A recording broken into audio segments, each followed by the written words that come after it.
தம்பி, தஞ்சாவூர்ல என்ன ஸ்பெஷல்? அதை பத்தி ஒரு வீடியோ போடு.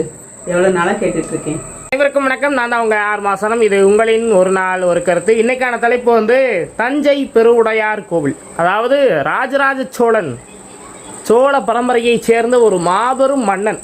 அவர் கட்டிய ஒரு மிகச்சிறந்த தமிழர்களின் அடையாளமாக இன்றளவும் விளங்கக்கூடிய ஒரு கோவில் தான் தஞ்சை பெருவுடையார் கோவில். இதில் என்னடா அதிசயம் இருக்க போது? யாரும் சொல்லாதையா நீ சொல்ல போற? சொன்னதைத்தானே சொல்ல போற. கண்டிப்பாக சொல்லதைத்தான் சொல்ல போறேன். ஆனால் ஏன் சொல்கிறேன் அப்படின்னா, இனிமே வரக்கூடிய தலைமுறையினருக்கு இந்த மாதிரி கோவில்களுடைய சிறப்புகள் கண்டிப்பாக தெரிஞ்சே ஆகணும்.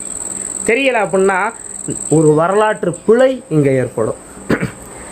216 அடி உயரம் கொண்ட ஒரு கோபுரம், கிட்டத்தட்ட உலகிலேயே மிகச்சிறந்த ஒரு கட்டிடக்கலையை மேற்கொண்டிருக்கக்கூடிய ஒரு கோவில்.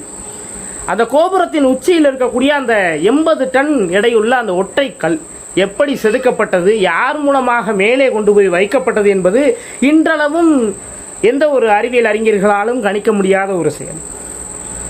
இப்போ எந்த ஒரு வீடாக இருக்கட்டும், எந்த ஒரு கட்டிடமாக இருக்கட்டும், அடித்தளம் சரியில்லை என்றால் அதனுடைய ஆயுட்காலம் நிர்ணயிக்கப்படாது. ஆனால் இந்த கோவிலின் அடித்தளம் எப்படி இருக்கின்றது என்றால், மண்மேடு, மண் அடுக்கு இருக்குங்க இல்லையா?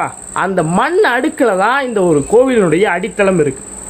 அதுபோக எந்த விதமான பூச்சு வேலைகளும் நடைபெறவில்லை இந்த கோவிலில். அதாவது சிமெண்ட் வச்சு எந்த இடத்துலையும் பூசலை. பூட்டு வடிவமைப்பு அப்படின்னு சொல்லுவாங்க. அப்படின்னா ஒரு கல் மேலே ஒரு கல் வச்சு அடுக்கிக்கிட்டே போவாங்க.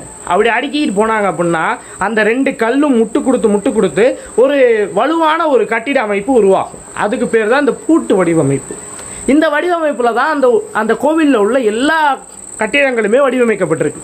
அது மட்டும் இல்லாமல் இப்போ வரைக்கும் எந்த விதமான பழங்காலத்தில் வரையப்பட்ட எந்த விதமான ஓவியங்களுமே இன்றளவும் அந்த கோவிலில் அழியாமல் இருக்குது. அது மிகச்சிறந்த ஒரு ஆச்சரியமான ஒரு விஷயம். ஏன்னா இப்போ இருக்கக்கூடிய ரசாயன கலவைகளை கலந்து நம்ம என்னதான் பெயிண்டிங் பண்ணாலும் ஒரு 2 வருஷம் 3 வருஷத்தில் அது அழிஞ்சிரும், இல்லை கலர் மங்கிரும். ஆனால் 1000 வருடங்களை கடந்தும் அந்த கலர் கூட மங்கலை.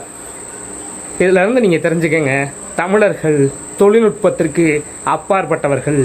தமிழர்கள் தொழில்நுட்பத்திற்கு அப்பாற்பட்டவர்கள். இது போன்ற தகவல்களுக்கு என்னை பின்தொடரவும். நன்றி, வணக்கம். இது உங்களின் ஒரு நாள் ஒரு கருத்து. நான் உங்கள் ஆர் மாசானம்.